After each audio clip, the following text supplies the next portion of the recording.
यहाँ बहुत बुरा भयानक जंग है।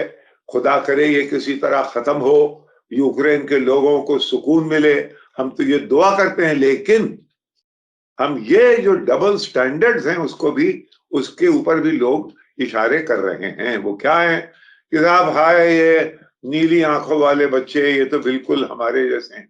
अरे साहब ये तो एक अभी जॉन सिम्पसन साहब कहने लगे मारिया पूल बिल्कुल तकरीबन उनकी आंखों में आंसू, क्या यूरोपियन शहर था।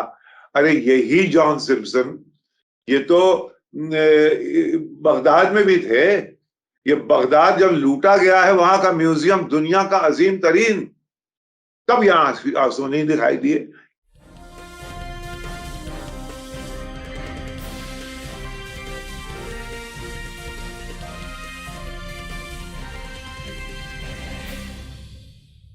हेलो, नमस्कार, आदाब, सत श्री अकाल और अस्सलाम वालेकुम। मैं हूं मोहम्मद अहमद काज़मी, लेकर आया हूं आपका पसंदीदा कार्यक्रम आपके रूबरू। इस कार्यक्रम में आज संडे है और खास तौर पर सईद नकवी साहब से हम बात करते हैं और बहुत कुछ हमें इसमें सीखने को मिलता है। इस वक्त यूक्रेन जंग एक ऐसी हालत में पहुंच चुकी है कि राजधानी के बहुत नजदीक, बल्कि खबरें ऐसी आ रही हैं कि राजधानी कीव के चारों तरफ ट्रेंचेस खोदी जा रही हैं। इन ट्रेंचेस में कुछ और भी चीजें याद आ रही हैं, हम इस प्रोग्राम में आगे बात करेंगे। इसके अलावा खुद अमेरिका और चीन के प्रेसिडेंट्स ने भी बात की है। अमेरिका की तरफ से कोशिश है कि चीन रूस की मदद ना करे। और सीरिया के प्रेसिडेंट बशार अल असद ने यूएई का अचानक दौरा किया है। ये और उससे मुतालिक और भी चीजें हम डिस्कस करेंगे। सईद नकवी साहब, वेलकम है आपका मीडिया स्टार वर्ल्ड में। आपने हमें वक्त दिया, उसके लिए बहुत बहुत शुक्रिया। यूक्रेन जंग के बारे में कुछ वेस्टर्न मीडिया में कुछ एक अलग किस्म की बातें हो रही हैं। आपने क्या कुछ देखा है? चूंकि अब जो है वो रेसिज्म कुछ इशारे मिल रहे हैं। आपने इसको कैसे देखा है? देखिए साहब, ऐसा है कि रेसिज्म क्या होती है, मतलब ये कि तफरीका। हम जब अरब को मारे इराक में, तो 1 मिलियन लैंसेट के हिसाब से 1 मिलियन मारे गए इराकी, उसका वेस्टर्न मीडिया में कोई तस्करा नहीं हुआ। यहां बहुत बुरा भयानक जंग है। खुदा करे ये किसी तरह खत्म हो, यूक्रेन के लोगों को सुकून मिले, हम तो ये दुआ करते हैं। लेकिन हम ये जो डबल स्टैंडर्ड्स हैं उसको भी, उसके ऊपर भी लोग इशारे कर रहे हैं। वो क्या है कि साहब हाय ये नीली आंखों वाले बच्चे, ये तो बिल्कुल हमारे जैसे हैं। अरे साहब ये तो एक अभी जॉन सिम्पसन साहब कहने लगे मारिया पूल बिल्कुल तकरीबन उनकी आंखों में आंसू, क्या यूरोपियन शहर था। अरे यही जॉन सिम्पसन ये तो बगदाद में भी थे। ये बगदाद जब लूटा गया है, वहां का म्यूजियम दुनिया का अजीम तरीन, तब यहां आंसू नहीं दिखाई दिए। ये है इसको तफरीका जो है कि साहब ये जो है ये डिस्पेंसेबल हैं।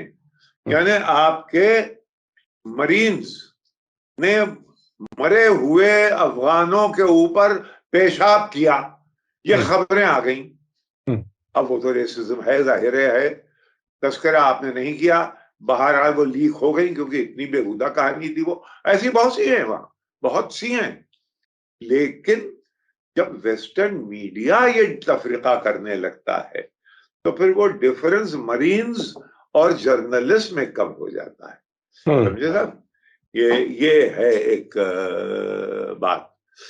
तो हाँ, देखिए दूसरे इसमें कोई नई चीज है नहीं।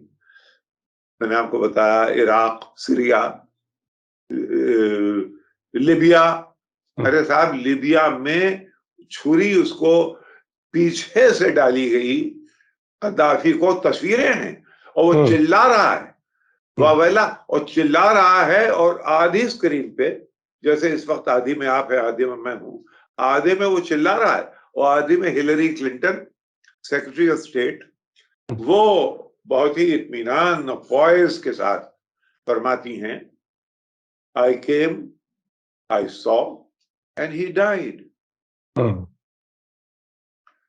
उसी शाम को कद्दाफी को एक वेयर हाउस जहां शायद गोश्त वगैरह रखते होंगे ये लोग, बिल्कुल एक एयर कंडीशन ठंडा फ्रोजन वेयर हाउस, वहां कद्दाफी की लाश को रखा गया। याद है, दरवाजा खुला, बीबीसी का एक यंग रिपोर्टर, वो शायद चाहता था जैसे शेर के शिकार के बाद बंदूक रख के लोग तस्वीरें लेते थे पुराने जमाने में, वैसे ही वो नील किया उसके कद्दाफी की लाश के पास और बाकायदा तस्वीरें ली गई। यानी अब ये क्या है, अगर वहां पे उसमें कफन में लिपटा हुआ कोई गोरा होता तो क्या इस तरह की तस्वीर ली जाती? ये तफरीका है। देखिए बताऊं कि फिलीपींस को जब कॉन्कर किया अमेरिका ने, तो अच्छे लोग हर जगह भी हैं, अमेरिका में बहुत हैं अच्छे लोग। वहां पे एक शिकायत हुई कि आप लोगों ने बहुत ज्यादतियां की हैं फिलीपींस के साथ, बहुत ज्यादा ज्यादती की है।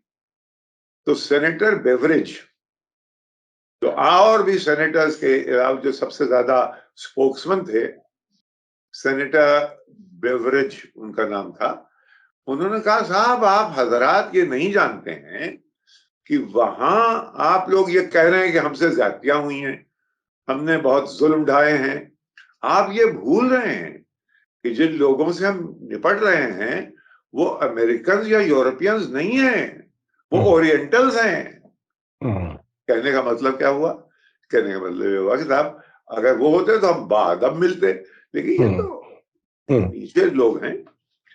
तो ये हमेशा से ये बात चली आ रही है और अभी तो अब तो बहुत खुल के आ गई है सामने, और मेरे ख्याल में इसको फरोग दिया जा रहा है। बहुत खतरनाक बात है, क्योंकि वही हिलरी क्लिंटन जो कहती थी कि I came I saw and he died, उन्होंने फिर एक अभी स्टेटमेंट दिया कि मैं ये चाहती हूं कि बिल्कुल जैसे अफगानिस्तान में हमने मुजाहिदीन की मदद की और मुजाहिदीन ने रूसियों को वहां से भगा दिया, सोवियत को, उसी तरह से मदद हम करें यूक्रेनियंस की और यूक्रेनियंस इनको हरा दें पुतिन को। लेकिन यूक्रेन का जो रेजिस्टेंस है वो, उसको एक पार्टी है जिसका नाम है एज़ोफ, यानी वो नियो नाजी पार्टी है, यूएन ने उसको डिक्लेयर किया है नियो नाजी। ये है रेजिस्टेंस, यानी आप हथियार उन लोगों को दे रहे हैं जो कि आखिर में जंग कभी तो खत्म होगी, तो हथियार उनके हाथ में होंगे जो कि नियो नाजीज हैं। तब से साहब अब ये अपने और नियो नाजी से यूरोप भर में रिश्ते कायम करेंगे। और जो एक पहलू और है इस जंग का, वो ये कि फर्ज कीजिए कि हम इस जंग को और खींच दें, तो इतने लोग जा रहे हैं, मिलियंस।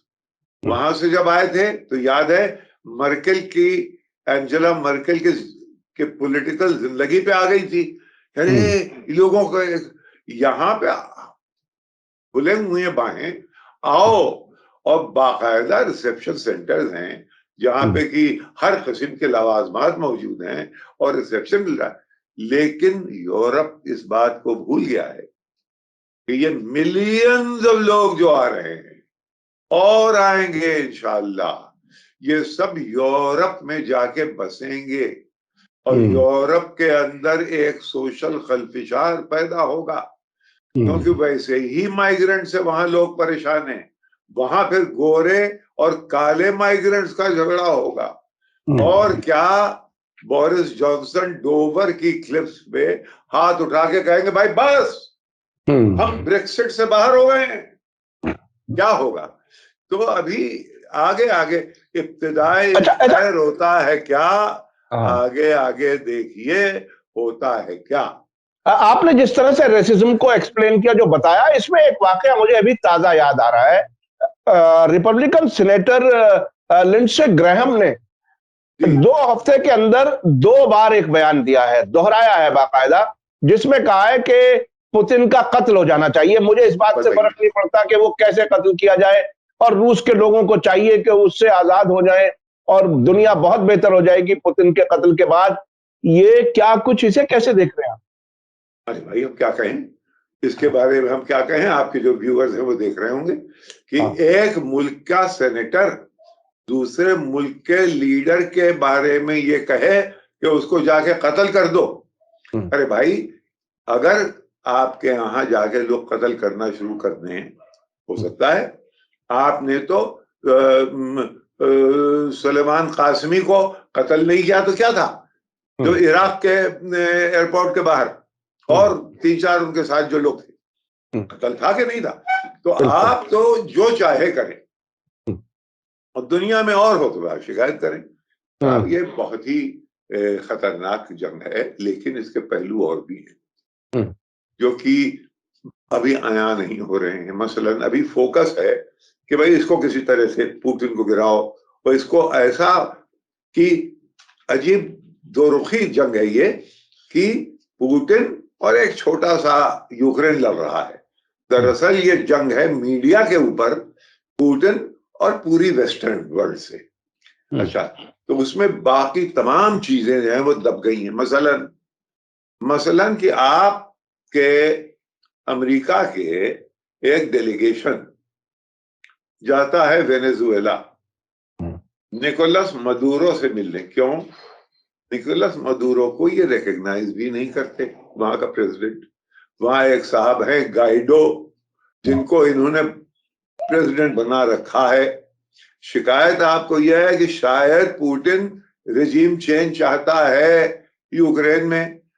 वेनेजुएला ने आपने चुन रखा है, उसको आपने अनाउंस कर दिया है कि वो प्रेसिडेंट है, और वो बेचारा फिरते हमीर खार, कोई पूछता नहीं। इस आशिकी में इज्जत सादात भी गई।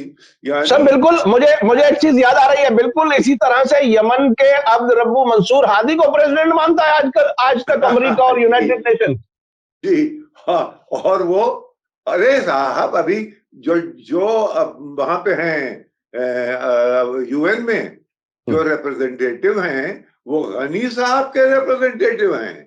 जी, अजीब हाल है। जो चाहे आपका हुस्न करिश्मा साज करे कि जो पिट चुके हैं, जो भाग गए हवाई जहाज में बैठ के, तो यूएई में शायद मौजूद हैं या कहाँ हैं, अल्लाह उनको सलामत रखे। लेकिन ये है कि जनाब उनके अपॉइंट किए हुए जो रिप्रेजेंटेटिव हैं न्यूयॉर्क में सिक्योरिटी काउंसिल में और यूएन में, अभी तक वो चालू हैं और उनको अमेरिका भी रिकॉग्नाइज कर रहा है। हुजूर, ये बहुत ही दिलचस्प चीजें हैं। अच्छा, मैं अब ये समझना चाहता हूँ, बात मैं आपको एक बात आप मुझे इजाजत दें, मैं कंप्लीट कर लूंगा। एक तो ये कि आप अभी गए, क्यों भाई तेल दे दो, अरे भाई तुम तो रिकॉग्नाइज नहीं करते हो मंडूरो। जब ये हो ही रहा था तो 11 मार्च को यहाँ पे चिली में एक क्या बोरिक प्रेसिडेंट, एक कम्युनिस्ट, कोई 30-35 साल का, वो प्रेसिडेंट हो गया, अपॉइंट हो गया। आप देखते रह गए। इनका पॉकेट बरो है कोलंबिया से ज्यादा कंट्रोल किसी और मुल्क पे अमेरिकन का नहीं रहा है। वहां अभी परसों पुराना गुरिल्ला जो है लीडर, वो गुस्ताव पेत्रोस, वो जनाब प्रेसिडेंशियल रेस में कहीं आगे बढ़ गया है। यानी प्रेसिडेंशियल जो उनके पहला राउंड वो जीत गया है, बहुत इतना कि सेकंड राउंड में उसको दबा नहीं सकते। लूला है ब्राजील में, फ्रंट रनर है वो अभी नवंबर में। तो मनरो डॉक्ट्रिन जो आपकी थी, आपके पीछे सब सरकी जा रही है। लैटिन अमेरिका तो लैटिन अमेरिका है मियाँ, और दूर आ जाइए। अभी जिसको कि आपने, यही हिलरी क्लिंटन, मुझे याद है, यही टेलीविजन पे, get out of the way Asad सामने से हटो, जनता आ रही है। वही असद एक तो अभी तक मौजूद हैं। अभी हाल में वो यूएई के दौरे पे गए और यूएई के क्राउन प्रिंस ने कहा कि ये एक पिलर है स्टेबिलिटी का मिडिल ईस्ट में। और सुन लीजिए, यूएई ईरान, टर्की, कतर, ये सब फॉरेन मिनिस्टर लेवल के लोग अभी मॉस्को होके आए हैं, अभी अभी। अच्छा, अभी आपने ये कह दिया, एक उड़ाई जा रही है कि देखिए ये सी जिनपिंग जो हैं, इनसे बाइडेन की जो बातें हुई हैं, गोया कि सरगोशियां हो रही हैं, गोया बाइडेन इनको समझा लेंगे कि भाई रूस को छोड़ो, और वो मान जाएगा। यानी इससे बड़ी विशफुल थिंकिंग और हिमाकत की बात क्या हो सकती है कि आप, अच्छा ये बहुत से, आज नहीं, ये 4-5 साल से ये अमेरिकन फॉरेन पॉलिसी का एक आईन रहा है कि किसी तरह से रूस और चीन को एक दूसरे से दूर करो, और जितना ये का विषय करते हैं उतना ही मालूम ये होता है कि वो करीब आ रहे हैं। अब ये खबर इन्होंने फर्ज के कह दिया, करे चीन जो है उससे हथियार मांग रहा है रूस। अरे भाई, हथियार के मामले में तो रूस उससे बेहतर है, उनके पास तो इकोनॉमी है, उनके पास इख्तिदार है, राइजिंग पावर वो हैं। चलिए, नहीं नहीं वो कर, तो ये उड़ा दो, तो बदजनी हो, कुछ थोड़े से मिसअंडरस्टैंडिंग पैदा हो चीन, बीजिंग में और मॉस्को में। अब ये लगे इसमें है क्या कि चीन, मॉस्को, तेहरान और वो पूरा खिता जो है अफगानिस्तान कुछ पे जो झांक रहा है तकरीबन, जिसको देखे आर्क है पूरा, सब एक साथ हैं, सब एक साथ हैं। और आप वहां कोशिश कर रहे हैं ये कि आप किसी तरह से यूरोप में, अच्छा देखिए, जब जंग होती है तो एक मिसरा है शायर का कि जब जंग होती तो शाहीन और कब्र छुप गए एक जा मिला के सर। शाहीन और कब के दरी एक दूसरे की जिद है। शाहीन कब के दरी का शिकार करता है, लेकिन जब जंग होती है तो एक इमेज है, शाहीन और कब छुप गए एक जा मिला के सर। तो जब जंग के दौरान में आप ये नहीं एक्सपेक्ट कर सकते कि जर्मनी और फ्रांस और इटली और स्पेन और ये सब कहेंगे नहीं नहीं, ये अभी तो खामोश है, अभी तो वेस्टर्न। लेकिन ये जैसे ही ये जंग खत्म हुई, इसमें कोई शक नहीं, आप अगर बंद आपने कर दी कि नॉर्थ स्ट्रीम से गैस नहीं आएगी, साउथ स्ट्रीम से आएगी, एक स्ट्रीम से गैस आएगी, वो हम आने देंगे, लेकिन नॉर्थ स्ट्रीम हम नहीं आने देंगे। तब क्यों नहीं आने देंगे? अच्छा साहब, जर्मनी ने मान लिया, अब जंग खत्म हुई, अब आप जर्मन के लोग जो हैं उनकी नेशनलिज्म का अंदाजा लोगों को नहीं है। ट्रीटी ऑफ वारसाय पहली जंग अजीम के बाद जो हुई थी, उसके टर्म्स इतने ह्यूमिलिएटिंग थे जर्मनी के लिए, जिसकी वजह से 1930 और उस दौरान हिटलर ऐसी एक कुव्वत वहां पैदा हो गई। ये वही है। तो आप अब उसी जर्मनी के नाक पर रगड़ने की कोशिश कर रहे हैं। अभी तो चुप है वो, क्योंकि वो ऑक्यूपाइड हैं, उनके यहाँ आपके 30,000 सोल्जर्स हैं, आपने उनका नंबर बढ़ा दिया है 100 मिलियन, यानी 100,000, सॉरी 1,00,000 सोल्जर आपने वहां कर दिए। तो ये सब चीजें अभी, ये डस्ट आज नहीं तो कल, खुदा करे यूक्रेन के लोग जो है उनको पीस मिले, उनको अमन मिले। लेकिन आप देखिएगा कि जब यूरोप के अंदर फिशार शुरू होगा इस जंग के बाद, ये समझ रहे हैं ये एंग्लो अमेरिकन कंबाइन, कि हमने इनको कंबाइन कर दिया वो वॉर ड्रम्स के साउंड में। लेकिन वो वॉर ड्रम्स जब खत्म होंगे तब ये लोग चौंकेंगे, कहेंगे भाई राम भजो, हमें आराम से रहने दो, हमें एक दूसरे से मत लड़ाओ। और वो तो ब्रेक्सिट कर चुके हैं भाई, वो तो हमसे बाहर हैं, वो यहाँ कहाँ लगे हुए हैं। अच्छा नकवी साहब, एक चीज जो समझने की है वो ये जो बशार अल असद यूएई का दौरा किया है, ऐसे वक्त में किया है जब यूएई और इजराइल के ताल्लुकात नजदीक नजर आ रहे हैं। बिल्कुल ताजा ताजा मुख्तलिफ किस्म की मुलाकातें, प्रेसिडेंट, प्राइम मिनिस्टर, इस बीच में बशार अल असद का यूएई आना, क्या इसके कुछ और भी मानी हैं? क्या इजराइल के और जो सीरिया के बीच में जो कुछ कुछ दिन के बाद हमले वगैरह होते रहते हैं, उसमें कहीं कोई चीज, कोई बशार अल असद कहीं किसी किस्म का कोई कंसेशन तो नहीं चाहते? क्या है? आप एक बात और भी याद रखिए कि king Salman of Saudi Arabia ने चीन के साथ ये समझौता कर लिया है कि हम आपसे आपको तेल बेचेंगे युआन में, यानी डॉलर पे ज़र्ब है ये। तो ये तो मालूम ये हुआ कि उस पूरे इलाके में चेंजेस बहुत ज्यादा हैं। और बशार अल असद का यहां आना, देखिए बशार अल असद ईरान को लेट डाउन नहीं करेगा। उसकी बका के लिए ईरान ने क्या कुछ नहीं किया है, लिहाजा उसका यहाँ पे आ जाना इस पूरे खित्ते की में दूसरा बिल्कुल टेक्टोनिक चेंजेस हो रहे हैं। और ऐसा लग रहा है कि शायद वो JCPA जिसे कहते हैं, जो न्यूक्लियर डील है, शायद वो अभी तकरीबन होने वाली हो। अब उसमें टर्म्स तो ईरान भी ज्यादा बढ़ा रहा है अब, और रूस भी बढ़ा रहा है। रूस कह रहा है कि साहब अगर हम करेंगे तो ये देखिए हमारे और इनके आपके सैंक्शन तो हम पे लगा दिए, उस डील पे सैंक्शन नहीं होंगे, उसके तहत हमारे इनके जो रिश्ते हैं ट्रेड के वो चलते रहेंगे। तो अभी बहुत ज्यादा एक खलफिशार, एक बहुत ज्यादा मूवमेंट है, फ्लूइडिटी है इंटरनेशनल सिस्टम में, और जिसके ऊपर की दुनिया की नजर नहीं है, क्योंकि वो सिर्फ यूक्रेन के खित्ते को देख रही है।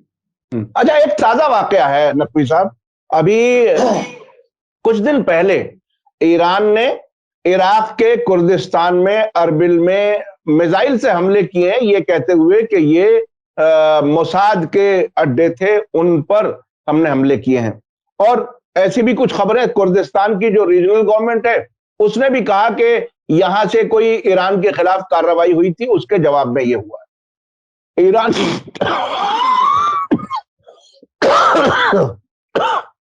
माफ कीजिएगा, ईरान ने यह कहा कि सीरिया में दमिश्क में जो सैयदा जैनब वाला इलाका है, वहां हमला हुआ और उसमें 2 ईरानी ऑफिसर्स मारे गए। इसके बाद एक वाकया और हुआ है। एक तो उन्होंने ये बात फिर धमकी दी है कि इराकी कुर्दिस्तान को चाहिए कि वहां से मोसाद के अड्डों को खत्म करें, नहीं तो हम फिर मारेंगे। लेकिन इसके साथ साथ एक जुड़ा हुआ एक वाकया और बहुत दिलचस्प है।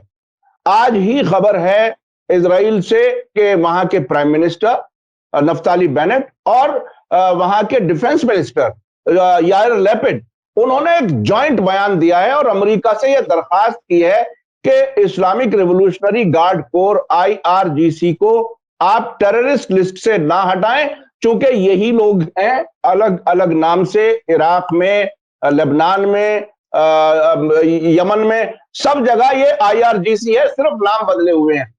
उसको आप कैसे देखते हैं?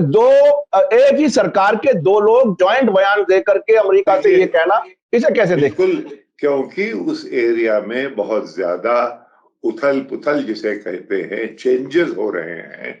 जितने भी दोस्त हैं सीरिया के, जो उन्होंने वो एब्राहम अकॉर्ड्स जिन लोगों के साथ किए थे, अब वो अकॉर्ड जो है वो किसी तरह से टूटता दिखाई दे रहा है।